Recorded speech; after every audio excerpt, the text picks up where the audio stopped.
الحمد لله والصلاة والسلام على رسول الله أما بعد مرحبا بكم جميعا. La louange revient de droit à Allah. Qu'Allah couvre d'éloges son messager Mohammed et le salut. Bienvenue à tous. Désolé pour le retard, pour des raisons techniques. Donc ce soir, on va se concentrer sur deux noms d'Allah subhanahu wa ta'ala. Et je rappelle que cette soirée fait partie des 10 premiers jours de Dhul Hijjah, qui sont les 10 meilleurs jours de l'année, qui contiennent le meilleur jour de l'année, à savoir le jour de Arafah, qui est le 9 Dhul Hijjah, le jour incontournable du pèlerinage, et qu'il est recommandé de jeûner pour ceux qui ne sont pas en pèlerinage, car jeûner ce jour équivaut à effacer les péchés d'une année passée et d'une année en cours. Voilà donc pour le contexte particulier que nous sommes en train de vivre, qu'Allah nous permette à tous de récolter les meilleurs fruits. Le premier nom qu'on va voir ce soir est As-Samad. As-Samad, qu'on retrouve dans la sourate que la majorité des musulmans connaissent par cœur. Qul huwa Allahu ahad, Allahu samad. As-Samad, on retrouve la racine Sad, Mim, Dal. Et As-Samad signifie qu'Allah est le grand maître, dont la science, la parfaite sagesse, la mansuétude al-hilm, c'est-à-dire de laisser un délai à ceux qui lui désobéissent, notamment, et de ne pas précipiter la punition alors qu'il la mérite. Donc, la science, la parfaite sagesse, la mansuétude, la force, la majesté sont à leur comble. Donc, As-Samad, c'est le grand maître qui a les qualités qui font que les créatures se tournent vers lui. Et donc Allah a ces qualités étendues et importantes. Il est donc celui vers lequel toutes les créatures se tournent. Et donc cette action de se tourner vers celui qu'on sait avoir les qualités suffisantes pour qu'il nous vienne en aide, cette action de se tourner vers lui s'appelle donc Samada. Samada, c'est le verbe qui consiste donc à se tourner vers ce grand maître qui a les qualités nécessaires. Et donc toutes les créatures se dirigent vers Allah As-Samad pour l'ensemble de leurs besoins. Les créatures n'ont d'autres seigneurs qu'Allah As-Samad. Les créatures ne s'orientent que vers lui afin qu'il prenne soin de leurs affaires matérielles et spirituelles. Les créatures s'orientent également vers Allah As-Samad lors des coups durs et elles l'implorent lors des catastrophes. Et donc As-Samad, c'est celui sur lequel on sait qu'on peut compter et qu'il a la capacité nécessaire et suffisante pour nous venir en aide et nous sortir d'affaires. Et donc les créatures demandent le secours d'Allah lorsqu'elles sont ballottées par les vagues des tourments. Les créatures savent en effet qu'il n'y a que lui, il n'y a que Allah qui puisse leur être utile et qui puisse dissiper leur malheur en vérité. Et ce car sa science est parfaite, sa pitié et sa tendresse sont vastes, sa capacité, sa puissance et son pouvoir sont majestueux. En effet, pour que quelqu'un te vienne en aide, il faut d'abord qu'il sache que tu as besoin de lui. Il faut donc qu'il ait un savoir suffisant. Et il faut qu'il sache que tu es dans le besoin, il faut qu'il sache où tu es, il faut qu'il sache qu'est-ce qu'il convient de faire pour t'aider à ce moment précis. Et il faut également avoir la capacité d'aider. Et pas seulement savoir ce qu'il faut faire ou savoir qui a besoin. Or, c'est Allah qui a cette science et ce pouvoir, en plus de sa pitié, de sa tendresse, envers ces créatures qu'il a créées et qu'il est celui qui les connaît le mieux. Et celui qui est le plus en mesure de leur venir en aide. Voilà donc le sens du nom As-Samed. Et donc Allah subhanahu wa ta'ala est celui qui nous vient en aide, car il a toutes les capacités et les qualités, toute la capacité et les qualités nécessaires pour le faire. Alors que lui n'a pas besoin de nous. C'est le sens d'un autre nom, qui est Al-Ghani, qu'Allah nous rappelle dans Surat Fatir, lorsqu'il dit ce qui signifie: vous les hommes, vous avez tous besoin d'Allah. Ya ayyuhan nasu antumul fuqara'u ila Allah.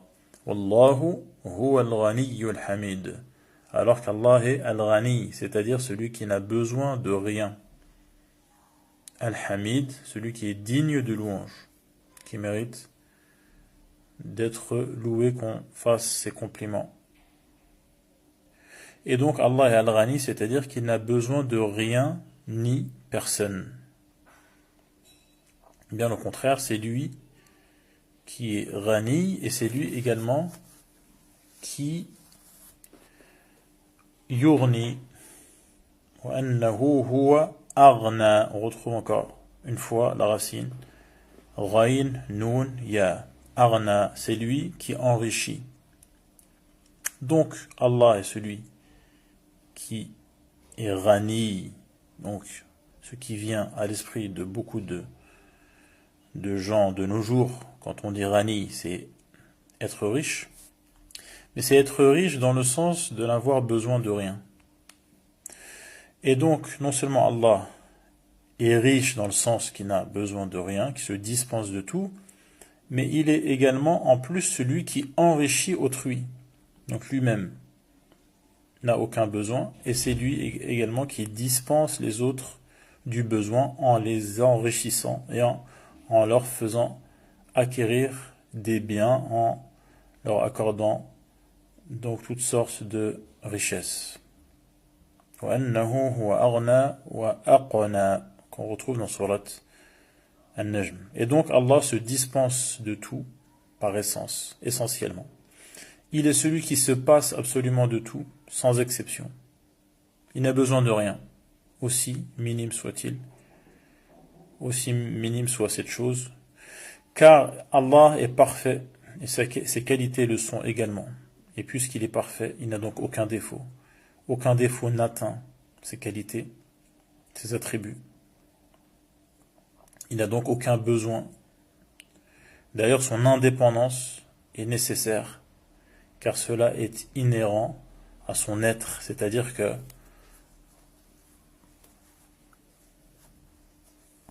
essentiellement, Allah subhanahu wa ta'ala n'a besoin de rien. Et cela a toujours été le cas, et cela sera toujours le cas, quelle que soit donc la situation. Tout comme Allah est forcément créateur, donateur, miséricordieux et bienveillant, également il se dispense forcément de toutes les créatures, vu que il existait avant que ces créatures existent. Et comme il existait avant que ces créatures existent, cela signifie, bien entendu, qu'il n'en a pas besoin. Donc c'est le sens de l'expression que l'indépendance d'Allah et sa suffisance est nécessaire et ne le quitte jamais. Et donc Allah se dispense de toutes les créatures vu qu'elles existaient avant qu'il les ait créées, et donc il n'a absolument pas besoin d'elles, c'est plutôt elles, c'est-à-dire nous, les pauvres créatures qui avons besoin de lui. Ces créatures sont d'ailleurs forcément entièrement dépendantes de lui, vu qu'elles ne peuvent pas exister s'il ne leur donne pas la vie et ensuite les moyens de rester en vie. Et donc, nous ne pouvons pas nous passer d'Allah ne serait-ce qu'un instant, ne serait-ce qu'un court laps de temps, sans sa bienveillance, sans sa générosité, sans tous ses soins, de manière générale ou particulière. Sans cela, nous ne serions pas. L'entière indépendance d'Allah, al-Ghina, son infinie richesse, se manifeste par le fait que les ressources des cieux et de la terre soient entre ses mains toujours grandes ouvertes. Regardez tout ce qu'Allah donne et accorde jour et nuit depuis qu'il a créé cet univers. Vous seriez incapable de recenser tout cela.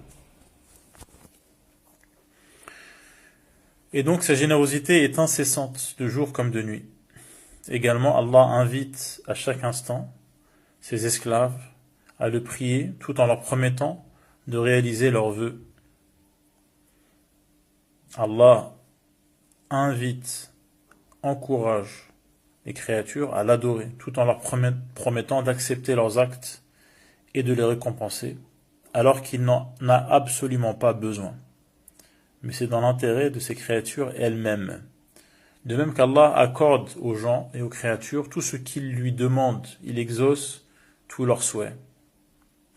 Et si les habitants des cieux et de la terre se réunissaient tous du premier au dernier dans un seul endroit pour demander à Allah tout ce qu'ils désirent, et qu'Allah accorde à chacun son souhait, cela n'enlèverait absolument rien à Allah, si ce n'est ce qu'une aiguille enlève à l'océan dans lequel on la plonge. Cela montre encore une fois son entière indépendance et son infinie richesse, qui sont inestimables et indescriptibles. Cela se manifeste également par tous les plaisirs incessants qu'Allah déverse sur les habitants du pays de sa générosité. Il s'agit du paradis. Les gens du paradis baignent dans le plaisir à l'infini, et cela signifie donc qu'Allah ne cesse de leur donner les causes de ce bonheur, ce qui montre l'étendue de sa générosité, ainsi que les faveurs et les bienfaits multiples et variés qu'aucun œil n'a vu, qu'aucune oreille n'a entendu et qu'aucune imagination n'a perçu.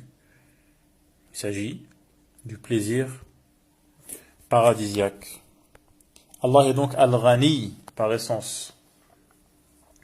Et il est Al-Mughni, c'est-à-dire celui qui permet aux créatures de bénéficier de tous les soins par lesquels il les entoure. Allah a enrichi ses esclaves en subvenant à leurs besoins, en leur faisant de larges et innombrables dons, et en leur facilitant l'accès à la richesse. Ceux qui deviennent riches, ce n'est ni en raison de leur intelligence, ou de leur réseau, ou de je ne sais quelle chance, entre guillemets. Cela est une pure faveur d'Allah, qui est lui-même Ghani et qui permet aux autres de ne plus être dans le besoin. Plus particulièrement, Allah a rassasié ses élites grâce aux connaissances divines. Donc les plus grands des dons sont les dons spirituels. Car c'est Allah qui fait le don d'accorder la vérité de la foi dont il a irrigué les cœurs de ses alliés. Si bien qu'ils se sont attachés à lui et ils ne se préoccupent de personne d'autre qu'Allah. Et telle est la véritable richesse en vérité. Cet état de l'âme représente la plus haute forme d'indépendance. Cet état qui est de se contenter d'Allah et de ne se tourner vers personne d'autre que lui, c'est la plus haute forme d'indépendance et de liberté en vérité. Comme dans ce hadith où le prophète, à lui éloge et salut, nous dit que être riche ne dépend pas de l'importance des biens matériaux. Être riche, c'est avoir un cœur qui n'est pas dans le besoin. Fin du hadith. Il n'est pas dans le besoin, car il est proche d'Allah et attaché à Allah. Notamment, dès lors que le cœur est comblé par Allah, par les connaissances et les vérités de la foi qu'il habite, dès lors que ce cœur se contente de sa subsistance, la subsistance venant d'Allah et ses dons qui le rendent heureux, eh bien, cet adorateur qui atteint ce degré n'envie plus les rois et autres puissants, car il jouit de l'indépendance qu'il ne troquerait pour rien au monde. Indépendance qui procure au corps, à l'âme et à la conscience le repos, la joie et le bonheur. Je termine en disant qu'Allah rassasie nos cœurs de lumière, de connaissance et de contentement et qui nous abreuve de ses larges et licites faveurs. Allah en sait plus. Voilà pour aujourd'hui. Je vous donne rendez-vous, Inch'Allah, pour le prochain cours, la semaine prochaine. Wallahu a'lam, wassalamu alaikum wa rahmatullahi wa barakatuh.